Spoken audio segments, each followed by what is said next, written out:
It's ತುಂಬಾ rare quality ಅದು. ತುಂಬಾ ಜನಕ್ಕೆ ಗೊತ್ತಿದೆಯೋ ಗೊತ್ತಿಲ್ವೋ, ಒಂದು ಇಡೀ ದಿನ ಶೂಟ್ ಮಾಡಿ ಎಷ್ಟೇ ಸುಸ್ತಾಗಿದ್ರು ಮದ್ವೆಗೆ ಏನಾದ್ರು ಇನ್ವೈಟ್ ಮಾಡಿದ್ರೆ ಇವರು ಆ ಲೊಕೇಶನ್ ಇಂದ ಅಥವಾ ಅವ್ರ ಮನೆಯಿಂದ ಎಷ್ಟೇ ದೂರ ಇರ್ಲಿ, ಅದರ್ ಕಾರ್ನರ್ ಆಫ್ ಬ್ಯಾಂಗ್ಳೂರ್ ಇರ್ಲಿ, ಮದ್ವೆಗೆ ಹೋಗಿ ವಿಶ್ ಮಾಡಿ ಬರ್ತಾರೆ. So this is a very unique quality ಅಂತಾನೆ ಹೇಳ್ಬೋದು. Thank you.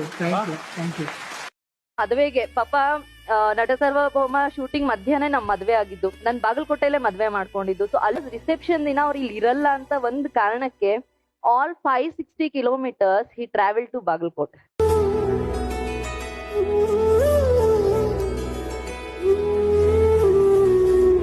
ಬಟ್ ಮದ್ವೆಗೆ ಹೋಗಿ ಬಂದ್ಬಿಡೋಣ, ರಿಸೆಪ್ಷನ್ ಇರ್ಲಿಲ್ಲ ಅಂದ್ರೆ ಪರವಾಗಿಲ್ಲ ಅಂತ ಹೇಳಿ. ಐ ವಿಲ್ ಟೆಲ್ ಯು, ಅವ್ರ ಪಾಪ ಬಂದು 5 ನಿಮಿಷ ಇರಕ್ಕಾಗಿಲ್ಲ ಅಲ್ಲಿ. 5 ನಿಮಿಷ ಇರಕ್ಕಾಗಿಲ್ಲ, ಅಷ್ಟು ಲಾಂಗ್ ಜರ್ನಿ ಮಾಡ್ಕೊಂಡ್ ಬಂದಿದ್ದಾರೆ. ಬಂದು ಹಿ ವಿಶ್ ಅವರಿಗೆ ಎಲ್ಲಾರು ಜನರು ಮುದ್ದಾಡ್ಕೊಂಡು ಇದ್ ಮಾಡಿದ್ರಿ, ಸಮಾಧಾನದಿಂದ ಇರಿ, ನಾನು ಇಲ್ಲೇ ಇರ್ತೀನಿ ಇರಿ ಅಂತ ಹೇಳಿ ನನ್ ಮದ್ವೆಯಲ್ಲಿ ಊಟ ಮಾಡಿ ದೆನ್ ಹಿ ಜಸ್ಟ್ ಲೆಫ್ಟ್. ಪಾಪ ನಿಮ್ಗೆ ತುಂಬಾ ಕಷ್ಟ ಆಯ್ತು ಸರ್ ಅವತ್ತು, 5 ನಿಮಿಷನೂ ಕುತ್ಕೊಳಕ್ ಆಗ್ಲಿಲ್ಲ ಅಂತ ನಾನಂದ್ರೆ, ಬಿಡ್ರಿ ಆ ಜನರಿಂದಾನೇ ಇವತ್ತಿರೋದ್ ನಾವು.